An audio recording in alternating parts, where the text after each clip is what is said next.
Last year, in 2019, the news covered several major fires.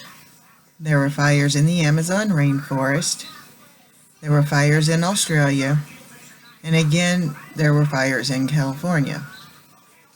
According to NASA, as many as 30 fires in a 1,000 square kilometer area per day. These fires happen for a variety of reasons. Some fires are caused by lightning and other environmental factors, while other fires are man-made. Man-made fires can be accidental or intentional.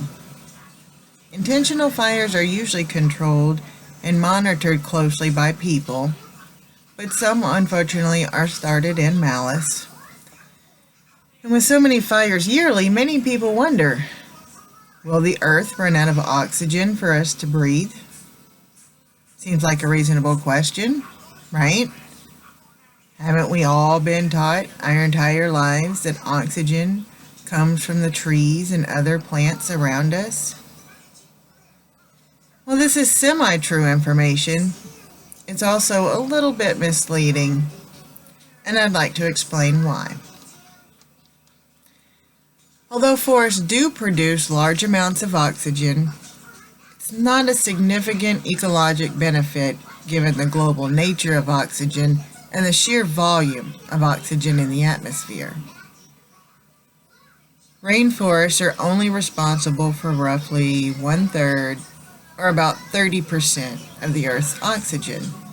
Now, forests do play a crucial role in regulating the climate, with trees absorbing and storing millions of tons of carbon dioxide, a key greenhouse gas that drives global climate change. Forests are essential for many reasons, but providing Earth with oxygen, just not the main reason.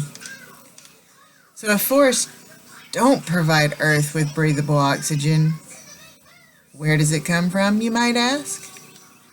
Well, it comes from marine plants, phytoplankton, kelp, and algae-type plankton to be exact.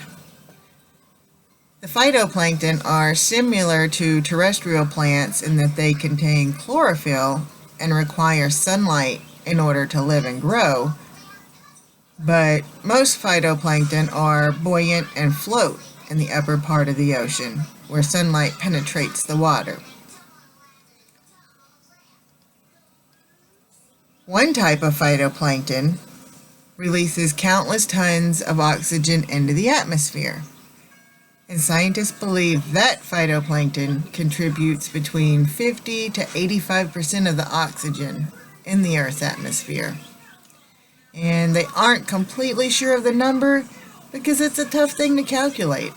The hardest part is trying to figure out all those little phytoplankton, microscopic plants in the ocean and how many there are at any given time. So,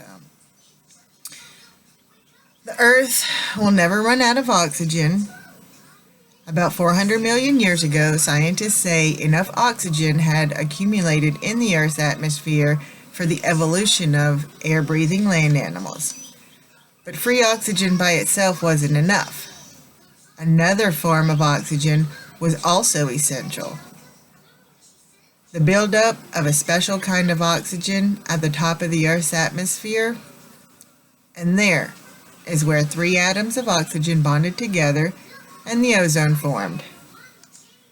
There is a surplus of oxygen stored in the atmosphere that ensures we will never run out.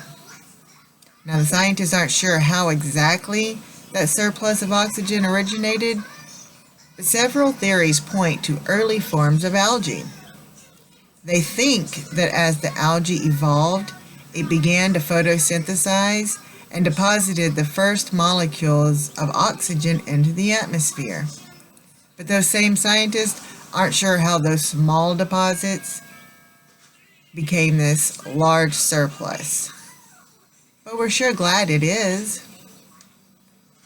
Now, while there are many reasons why fires around the world are terrible and especially detrimental to the environment, the Earth running out of oxygen shouldn't be a concern. The biggest issue with losing large amounts of rainforest to fires is the effect it has on the climate and the surrounding ecosystems. Animals losing not just their homes, but their lives as well. This causes a ripple effect that is felt from the top of the food chain all the way to the bottom.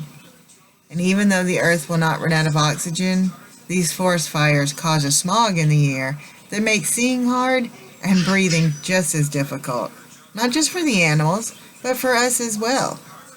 And if you want to do something good for the earth, why don't we start by cleaning the oceans, since that's where most of our breathable oxygen comes from. Not that we'll ever run out, but we want clean oceans. We want breathable air.